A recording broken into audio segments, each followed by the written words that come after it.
Bonjour à tous, ravie de vous retrouver aujourd'hui pour une nouvelle vidéo, accompagnée aujourd'hui d'Anne-Laure. Anne-Laure, merci beaucoup d'avoir accepté de venir sur mon podcast.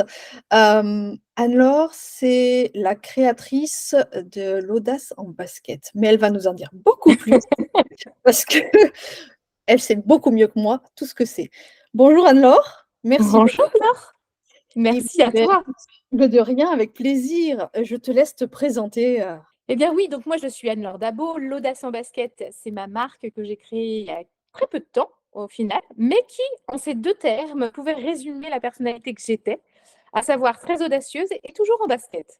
Parce que pour moi, être en basket, c'est très confort et du coup, on va beaucoup plus loin quand on est dans le confort et on peut durer, tu vois, dans le temps. Complètement. Et l'audace en basket, c'est quoi? Qu'est-ce qu'on y trouve à l'intérieur?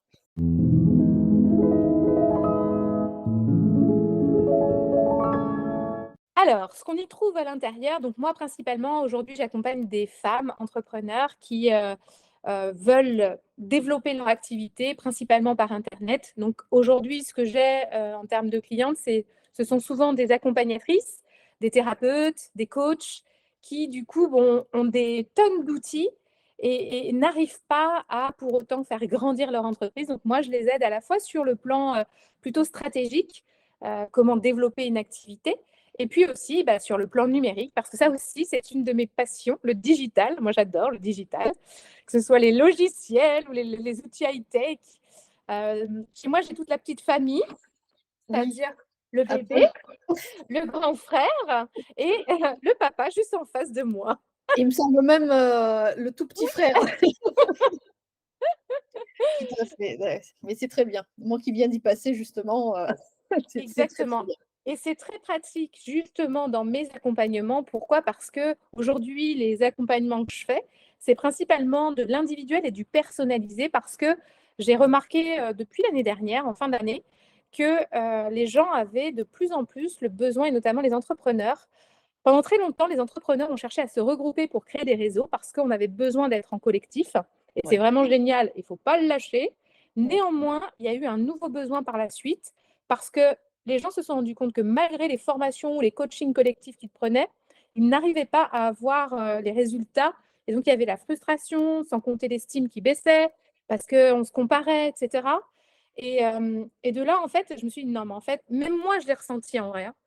Et du coup, je me suis dit, moi, il va falloir que je trouve quelqu'un pour m'accompagner.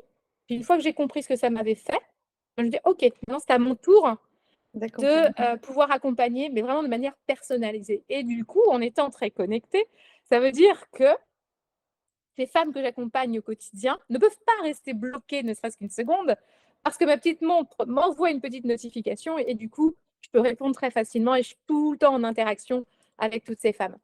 Et justement, là, tu nous parles de l'audace en basket, mais il y a un parcours avant. C'est quoi? Qu'est-ce que tu as fait pour en arriver là, justement? Oula, grand Dieu, plein de choses. Oui, oh, limite. Au tout départ, quand je suis. Alors, j'ai fait. Moi, je suis issue d'un parcours scolaire où j'ai fait. Je voulais être dans le tourisme, tu vois. Ah Mon oui, grand. OK. Voilà. Donc, voilà. Le Rien tourisme. à voir avec aujourd'hui. Rien à voir avec ce qu'aujourd'hui. Et sauf qu'en sortant de l'école, je voulais à tout prix travailler chez Decathlon. Ne cherche pas le lien. Il n'y en avait pas. Mais c'est pas grave, ça va très bien. Peut-être que j'espérais rencontrer des randonneurs qui voulaient partir découvrir le Eh, monde, je n'en sais rien. Néanmoins, je suis arrivée chez Decathlon en me donnant les moyens, hein, parce que j'y suis quand même allée 8 fois voir la même personne, lui en donner 8 fois le même mail, le même CV. OK. Et à la fin, je crois qu'il a eu pitié. Il a dû se dire, ok, celle-ci, elle a l'air tenace. Et donc, j'ai travaillé pendant 2 années. Donc, tu vois, quand j'avais 23 ans, à l'époque, 22, 20, ouais, 21 même, 21 ans quand je suis sortie des études. Et du coup, j'ai travaillé pendant 2 ans chez Decathlon. Et puis, à l'issue d'un voyage en Angleterre, je suis tombée amoureuse et j'ai démissionné pour pouvoir aller rejoindre cet amoureux à Londres. Sauf qu'en fait, je n'avais pas fait dans l'ordre, c'est-à-dire que je n'avais pas demandé à l'amoureux avant. Et Ah! quand je lui ai dit que j'avais démissionné, il m'a dit: «Ah, ça va pas être possible en fait, moi je veux pas». Donc je me suis retrouvée sans travail et sans amoureux. Mais tu es montée à Londres ou pas alors? Non, heureusement, mais j'avais démissionné malgré tout, tu vois. Donc, j'ai quand même osé demander, tu vois, faire preuve d'audace, c'était aussi ça. J'ai osé demander, mais il est trop tard pour revenir en arrière. Et puis là, on m'a dit, Carrément. ah oui, audacieuse et culottée. Et puis de là, bah, du coup, j'avais un mois pour trouver, parce que j'ai un mois de préavis, donc j'avais un mois pour trouver un autre job. J'ai envoyé à l'époque, c'était par fax, Oh des là là. CV et des lettres de motivation.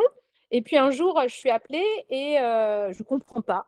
Une entreprise que je ne connais ni d'Adam ni d'Ève me contacte pour un poste où j'ai aucunement les qualifications, ni sur le plan scolaire, ni sur le plan des compétences acquises, parce que j'étais pas du tout dans ce domaine. C'était de la ressource humaine pour une entreprise de presse.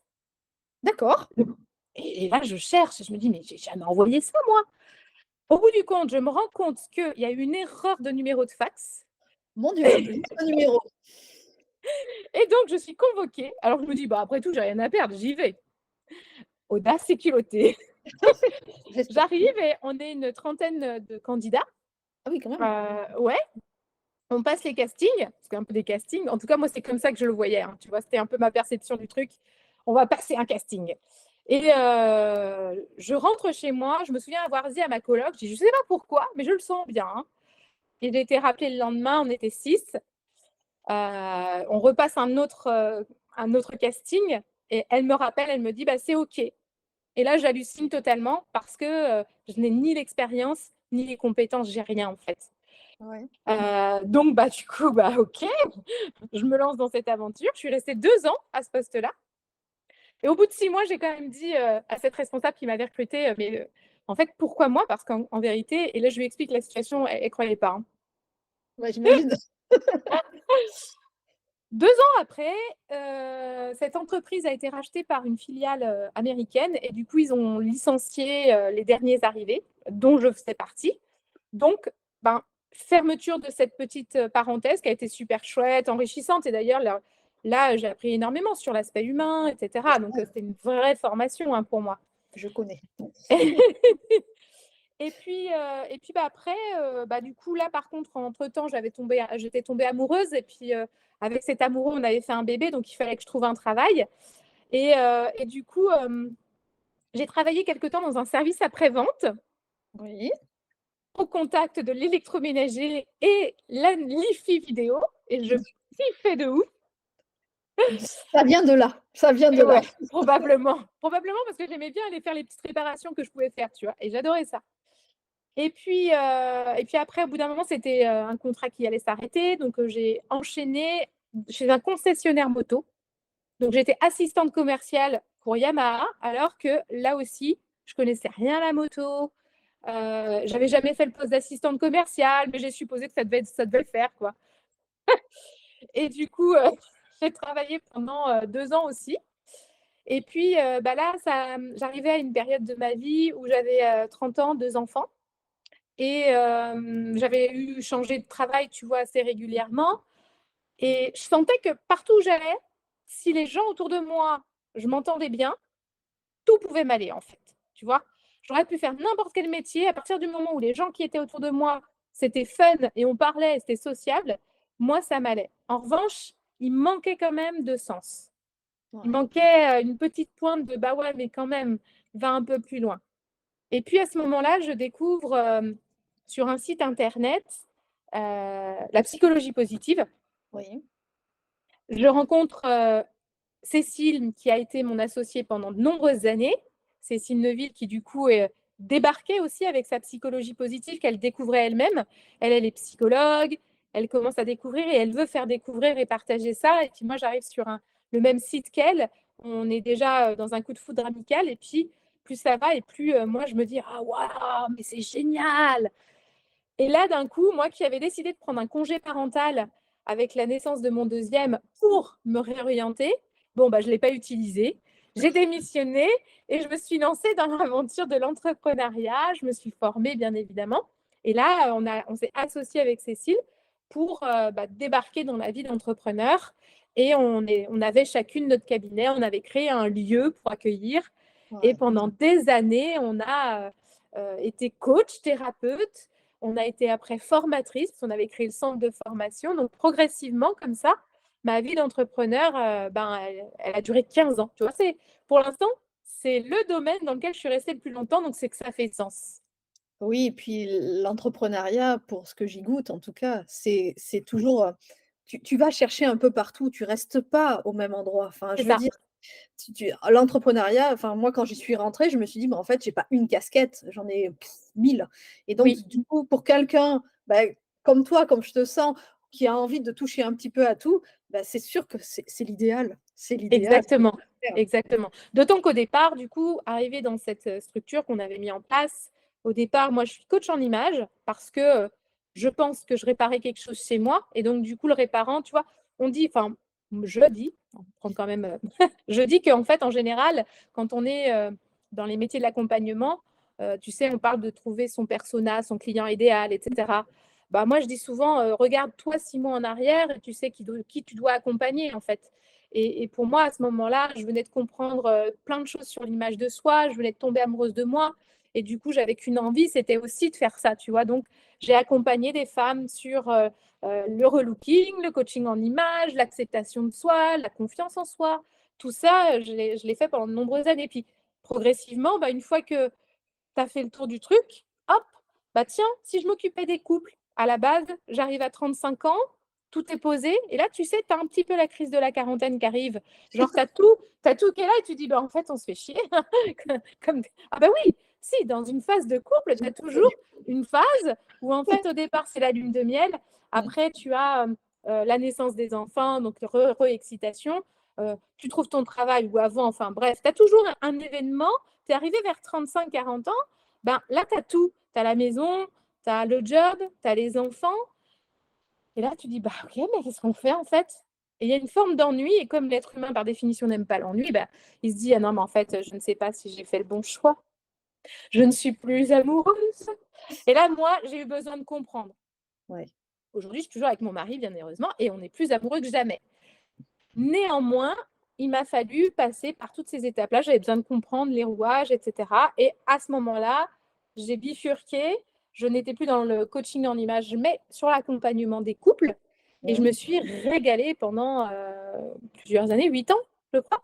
D'accord. 8 ans où je me suis consacrée au couple. Et franchement, c'était génial. J'ai adoré cette phase de ma vie. Puis en parallèle, on a fait créer un centre de formation Oui. pour tous les thérapeutes, parce que justement, nous étant avides de toujours nous former, on avait besoin de partager aussi toutes nos connaissances. Donc, il y a eu le centre de formation, les couples, et puis aujourd'hui, l'arrivée de l'audace en basket. Je crois que je t'ai fait le résumé. Ouais, mais c'est une belle carrière, on va dire, tu sais, on dirait qu'on est presque à la retraite. Alors vous avez une carrière. Mais non, mais c'est chouette parce que oui, tu as vu mais tellement de choses. Presque, j'allais dire ma prochaine question qui était sur les défis que tu as relevés, mais tu en as relevé mais des centaines, quoi. Ouais, ouais. C'est ça, Oui, parce que faut dire aussi que, en fait, à l'époque où je décide de me lancer dans l'aventure entrepreneuriale, à l'époque, j'habite Nantes et Cécile, elle habite Montpellier. Donc déjà, je dis à mon mari, en fait, il faudrait que tu démissionnes pour qu'on aille vivre à Montpellier. C'est plus facile. Voilà. Et du coup, il m'a regardé, il m'a fait, mais on connaît personne là-bas. C'est pas grave, on va apprendre à connaître. oui, tout à fait. Et donc, on est parti avec nos 2 enfants et notre chat en direction de Montpellier pour s'installer à Montpellier. Donc, déjà, en soi, ça, c'est un défi aussi, en fait. Là, je le dis avec beaucoup de légèreté et beaucoup de fun. Alors, ça s'est fait très, très vite et ça s'est fait dans la légèreté et le fun. Malgré tout, il y avait quand même l'option que ça pouvait ne pas marcher. Mais c'était toujours dans un coin de ma tête, hein, mais pas une peur. C'est pas une peur qui te bloque. Tu sais, c'est juste, bon, par contre, qu'est-ce qu'on fait si ça marche pas? Donc, tu as quand même l'idée que ça puisse ne pas marcher. Ouais. Ouais, mais après bon, c'est Montpellier pour, pour y avoir vécu. Tu t'es pas non plus Non. retrouvé à Metz, quoi, ou à Non, Lille. non, non, non. Quoique, c'est On pas est mal d'accord. aussi. On est d'accord. Mais c'est vrai que voilà. Et du coup, sur tout ce parcours-là, c'est Ouais. les leçons que tu as apprises et qu'on pourrait partager, c'est lesquelles? Est-ce que tu en as quelques-unes, qui te disent: «Ça, je l'ai appris, et ça vaut le coup, je le partage aujourd'hui»? Il y a plein de choses qu'on apprend au cours de toutes Mmh. ces années. Donc déjà, pour moi, la première, c'est tant que tu essayes pas, tu sais pas. Belle leçon. Simple, mais efficace. Donc, mieux vaut essayer et puis au pire, bah, tu réadaptes. Voilà, tu n'as rien à perdre. Et toujours dans le... C'est aussi pour ça que je parle beaucoup d'audace parce que parfois on se bride, tu vois, on va ne pas exprimer quelque chose par peur de. Et au bout du compte, quand tu oses la première fois exprimer quelque chose puis que tu vois qu'en face c'est hyper bien pris, tu es là, mais pourquoi je me suis rendue malade de ça alors que c'était si simple et que ça résout plein de choses. Donc, c'est pour ça que pour moi, l'audace, c'était vraiment important. C'est osons, au pire, bah, ça marche pas, c'est pas grave. Tu vois, la terre tourne toujours et puis voilà. Complètement. Mais oui, c'est une belle leçon ça aussi, oui, oser. Je me le répète très souvent. Est-ce Exactement. qu'aujourd'hui ah bah oui, est-ce qu'aujourd'hui tu peux dire que tu as réalisé tes rêves? Ou est-ce que Alors, ta vie t'a mené et voilà, sans réfléchir? en fait, j'ai toujours le sentiment de vivre des rêves, mais que cette source de rêve est inépuisable. Donc, du coup, dès qu'il y en a un qui est fait, l'autre arrive, etc., etc. Puis du coup, Mmh. bah, ça se, tu vois. On parle souvent d'hyper-émotivité ou d'hypersensibilité, ou je ne sais pas ce que je suis hyper, mais il y a un truc hyper, ça c'est sûr. Ce qui fait que, résultat des courses, moi, je n'y vois absolument pas d'inconvénient. C'est-à-dire que je sais que toute ma vie, tout ce que je peux vivre dans ma vie, je le vis comme oh, waouh, c'est extraordinaire. Voilà. Et quand je vis quelque chose de très fort dans le sens inverse, je me dis rassure-toi, Anne-Laure, ça va remonter aussitôt. Et donc, je ne vis pas mal, je ne subis pas ce côté très, très émotionnel parce que je sais, j'assume l'approprier en fait, tu vois. Et donc, résultat des courses, bah oui, j'ai l'impression que ma vie au quotidien est du rêve parce qu'il se passe un truc et je dis oh, mais c'est énorme, c'est incroyable, et voilà, c'est parti. Mais c'est génial de pouvoir vivre ça. Il y a tellement de gens qui sont malheureux, que Mais voilà, oui. Et des ça fois, fait plaisir. je me dis mais non, non, en fait, prends-le du bon côté, ce truc-là. C'est sûr, non mais c'est clair, voilà, j'ai des parties de ma vie où ça a été très, très compliqué, mais au fait, aujourd'hui, je me dis: «Mais en fait, c'est bien que ça ait été compliqué parce que finalement, aujourd'hui, je vis quelque chose de magnifique, quoi». Aussi, exactement, Voilà exactement. On et apprend toujours. si ça n'était pas arrivé, c'est comme toi, ta rencontre avec Cécile fait partie de bah, c'est tout est possible, quoi. En fait, finalement, C'est c'est ça, ça. tout est possible. Elle est arrivée comme ça sur un site internet, voilà, Tout comme je suis arrivée comme ça sur ce site internet. Tu complètement. vois? J'aurais pu ne pas y aller. À l'époque, j'étais pas du tout branchée internet. Mmh. Non, mais J'avais c'est juste une adresse email et franchement, là, c'est parce que j'avais du temps à tuer et que, voilà, j'avais un bébé fort calme et du coup, j'avais pas grand chose à faire de mes journées et j'ai eu un mail qui m'a dit: «Perdez du poids gratuitement». Bah, ça tombe très bien, j'ai accouché il y a 15 jours, on en a du poids. Voilà comment je suis arrivée sur cette plateforme. des fois, voilà, mais c'est ça, les rencontres sont des fois, fortuites et voilà, mais c'est génial. Hem, Si on parle de tes actus, Mes actus, bah, aujourd'hui du coup, on peut me retrouver quoi qu'il arrive sur annelaurdabo.com, ce qui a toujours le résumé. J'ai pas mis de nom plus que mon nom parce que je sais que ça peut vite varier et cetera, et pour cause, c'est qu'au départ sur ce site, on pouvait trouver vraiment des choses pour les couples et qu'aujourd'hui ça a quand même bien basculé. Même si je n'ai pas complètement retiré le couple. Pourquoi? Parce que justement, j'ai écrit un livre qui est sorti cette année c'est vrai, j'ai sur, vu.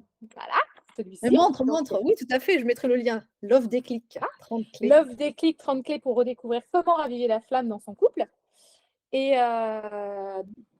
et du coup, c'était pas du tout prévu, ça non plus, en vérité, absolument pas prévu. Et même, je crois que j'en avais pas véritablement l'envie.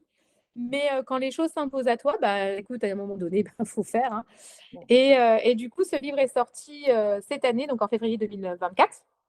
Donc du coup, ça a été ma principale actu parce qu'au-delà du livre en soi, ça a été une aventure pour moi aussi, tu vois, en tant qu'entrepreneur et en tant qu'être humain, en fait, parce que pour moi, c'était vraiment une sortie de zone de confort.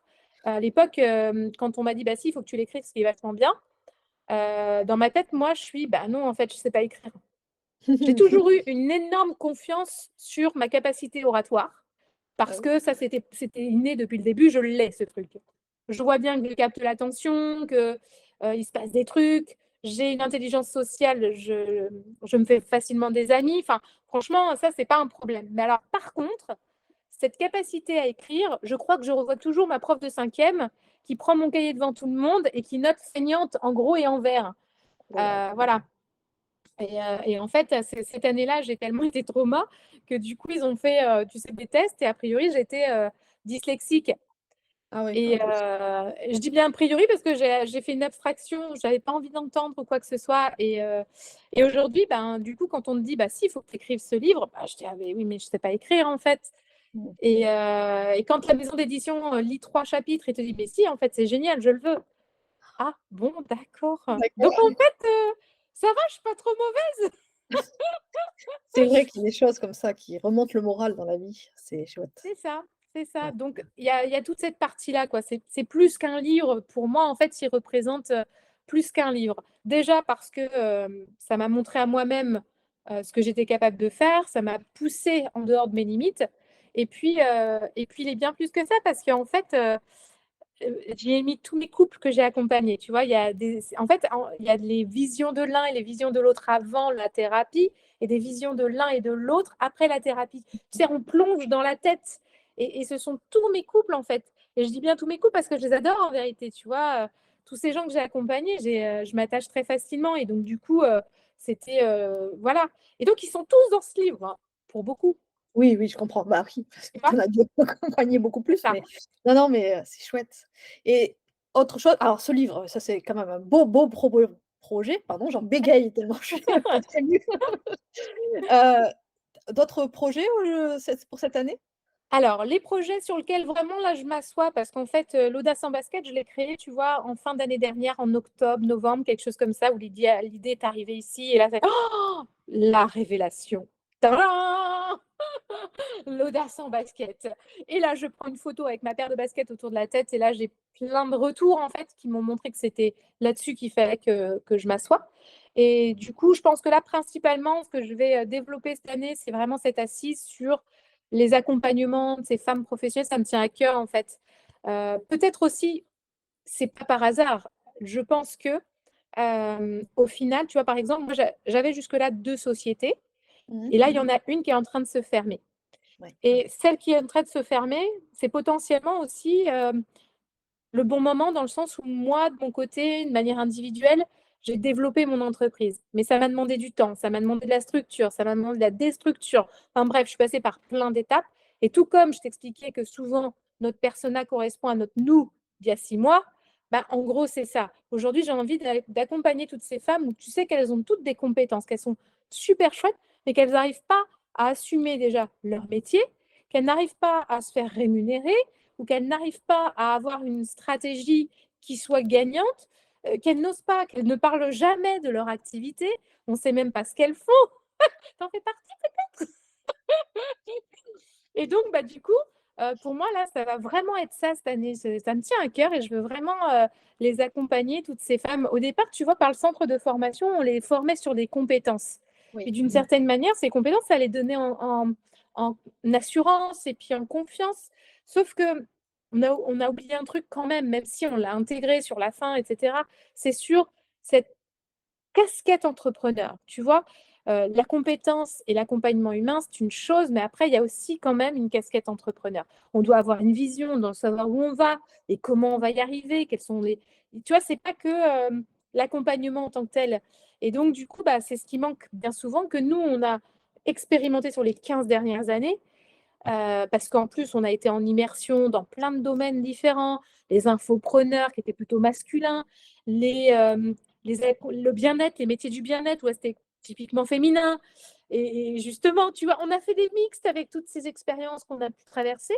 Et aujourd'hui, du coup, c'est ce que j'amène dans l'audace en basket, tu vois. Et du coup, ben, il y a à la fois le côté féminin, mais aussi le côté masculin, parce que c'est le mariage des deux qui, ça fait sens avec le côté thérapeute de couple, tu vas me dire, hein. Eh oui, mais tu Et restes, cette notion, bien sûr. voilà. Donc, j'amène ça pour, ben, d'un côté, parfois, on va être à travailler sur bah, être capable de se montrer, être capable d'être présente, être capable de parler, comment parler de son entreprise ou de sa marque, tu vois. Parce que c'est pas toujours évident. Ouais, pour qui je vais être prise. Si je parle de trop, je vais passer pour une centriste. Enfin, tu vois. Alors qu'au bout du compte, bien sûr que non, parce que ton histoire, elle va être hyper utile pour quelqu'un d'autre. C'est obligé, tu vois. On est tous inspirants pour quelqu'un d'autre. Donc, du coup, ben, c'est oser aussi tout ça. Donc, moi, c'est ce sur quoi je vais vraiment m'asseoir là pendant toute cette année 2024. C'est mon focus en fait. C'est accompagner toutes ces femmes pour qu'elles deviennent visibles et qu'elles puissent, parce que ça me fait mal au cœur, tu vois, quand je vois des minettes qui me disent non, mais en fait, je suis même pas sûre de rester, je crois que je vais être obligée de reprendre du salariat. Mais tu sais que tu vois qu'elles prennent ça comme une chape de plomb. Je me dis, mais non, on va y arriver, passons par un autre chemin. Ouais, Et donc, je me régale tellement. Et voilà. Donc, ce sera là-dessus que je vais me focaliser.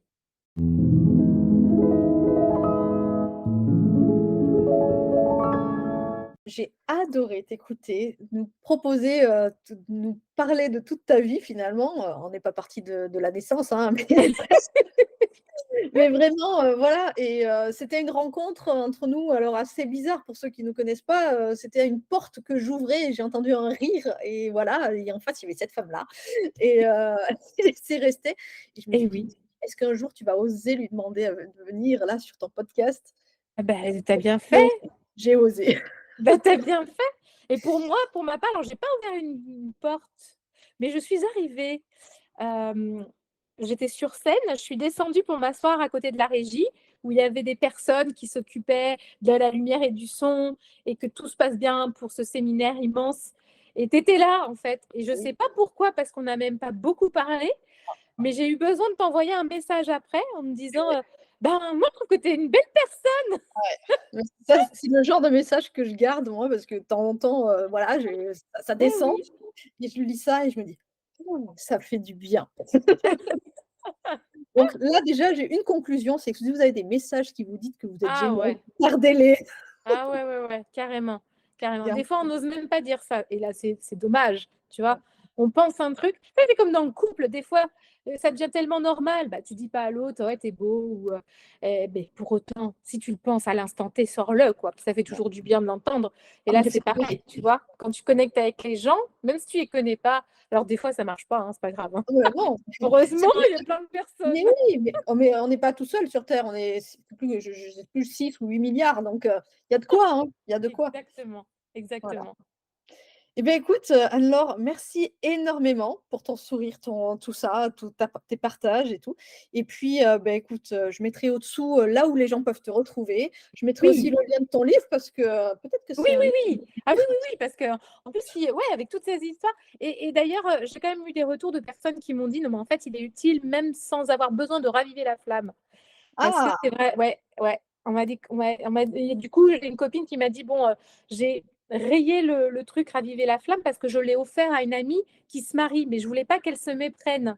Ah oui. Et voilà, mais elle m'a dit quand je l'ai lu, je me suis dit, ah non, mais en fait, c'est tous les nouveaux couples devraient l'avoir. Et ça, c'est un beau compliment qu'on t'a fait. Oui, ça, c'est Oui, clair. j'avoue, j'avoue. Alors imagine à côté de quoi je serais passée si j'avais écouté mes peurs et que j'avais pas été, tu vois? Quand même dommage, non? Complètement, complètement, mais c'est ça. Allez, on va finir sur 2 mots: Mmh. oser et rester audacieuse. Oui, Merci beaucoup Anne-Laure. merci à toi. À très bientôt. À très bientôt.